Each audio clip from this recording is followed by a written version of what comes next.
Johnny Depp continues controversial comeback with adaptation of 58-year-old masterpiece. Johnny Depp is set to step up his career comeback with a curious adaptation of a 58-year-old masterpiece. The Pirates of the Caribbean actor is poised to make a major Hollywood return following his highly publicized legal battles with his ex-wife Amber Heard, and he has taken on several new projects to further bolster his shimmy back into the spotlight. Depp's latest undertaking will see him produce the first English-language adaptation of Mikhail Bulgakov's Russian literature classic The Master and Margarita, which is widely regarded as one of the standouts of 20th-century fiction.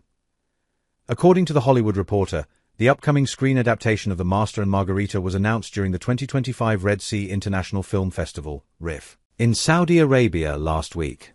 Depp made a surprise appearance at the 5th edition of the premiere cinematic event to promote the feature, which he is producing under his own IN.2 film label alongside Stephen Deuters and Stephen Mallet, as well as Svetlana Dowell and Grace Lowe. The actor is not currently attached to star in the film despite conflicting reports about his involvement. No casting announcements have been made, nor is a director attached at this time. The new take on The Master and Margarita will enter production sometime in late 2026, and will mark the first ever English-language feature adaptation of the literary favorite. The satirical novel, which was penned in the Soviet Union between 1928 and 1940 but released posthumously over 2 decades after author Bulgakov's death, has been adapted numerous times across various mediums, with each iteration telling a version of the fantastical story that centers around the devil's reappearance in Moscow, along with a talking cat named Behemoth and other unsavory characters who create havoc among the corrupt citizens of the city. Johnny Depp is shifting back to major studio films. Depp has made a steady return to the industry in recent years, having already starred in Jean de Barry and directed Modi, 3 Days of the Wings of Madness, but the actor now appears ready to shift back to major Hollywood studio productions.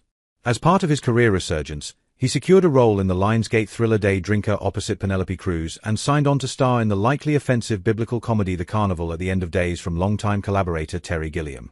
He is also set to play Ebenezer Scrooge in T. West's horror-influenced adaptation of the Charles Dickens classic A Christmas Carol. While Depp's role as the mean-spirited misanthrope is arguably his biggest in 10 years, it could just be a stepping stone, as there is continued buzz about him potentially returning to Pirates of the Caribbean. Recent reports have suggested ongoing negotiations between Depp and Disney for a possible revival of the studio's multi-billion-dollar franchise, with producer Jerry Bruckheimer confirming that a script has been written for the planned 6th installment, which, according to him, aims to bring back several familiar faces, fueling rumors that Depp is gearing up to reprise one of his most iconic roles as Captain Jack Sparrow.